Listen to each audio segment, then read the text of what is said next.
So today I'm going to show you guys how to make a reusable planner, one that you can write on and erase. This is really handy if you're like me and have a changeable life, and sometimes the goals that you set out at the beginning of the year change halfway through. You need to erase everything and start again. This keeps you from wasting a lot of paper. It's eco-friendly. You can use it every year. I use mine every single year. I've been using it for 4 years now, I think. And it keeps my life organized and in order, and I never have to worry about wasting paper.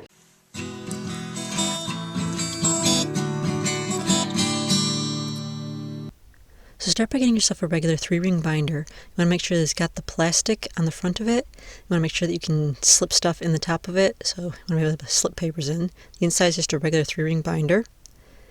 And so you also need some page protectors, the kind that go in 3-ring binders.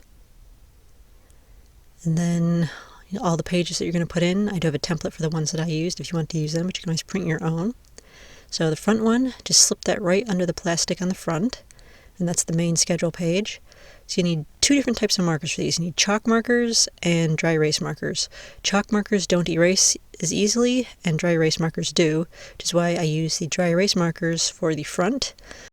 So the front of the binder is where I write my daily schedule. I pull this off of my Google Calendar every night and write it out on the front of it. And I use the dry erase marker because you can just draw a line, and even once it's dry, you can erase it away with your fingers or with just a dry rag. So it's very easy to change for the daily schedule.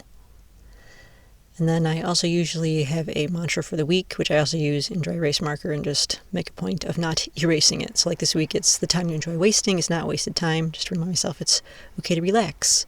And I like using the dry erase marker because then I get the physical sensation of crossing something off the list. This is why I need an actual physical planner. So for the inside, slide all your pages into your little page protectors. And I usually just print these on scrap paper, on the back sides of scrap paper. And then you just want to stick all those in your little binder. And because these are plastic, you can write on these too.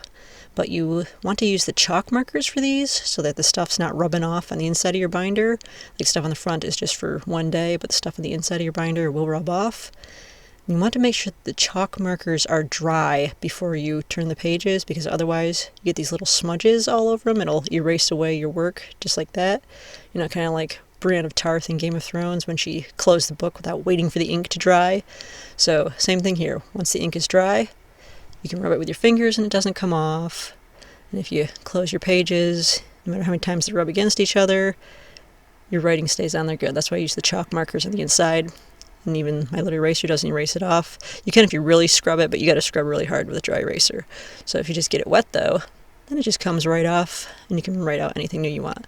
But so this stuff is usually stuff that I do for like a month or the year in this case. So usually have a word of the year, and then I've got the main goals, which, you know, so like say you want to travel to 1866 and breed a dragon and learn how to be invisible, so it'd be the main goals.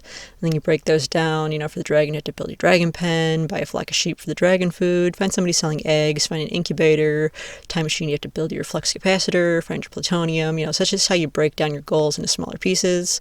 The minor goals are for goals that aren't quite as important, where it doesn't matter if I meet them that year, or they just don't take as much effort, you know, they'd be easier goals. And then the first of the month is just stuff like paying bills and stuff that I do on the first of the month every month to remind me.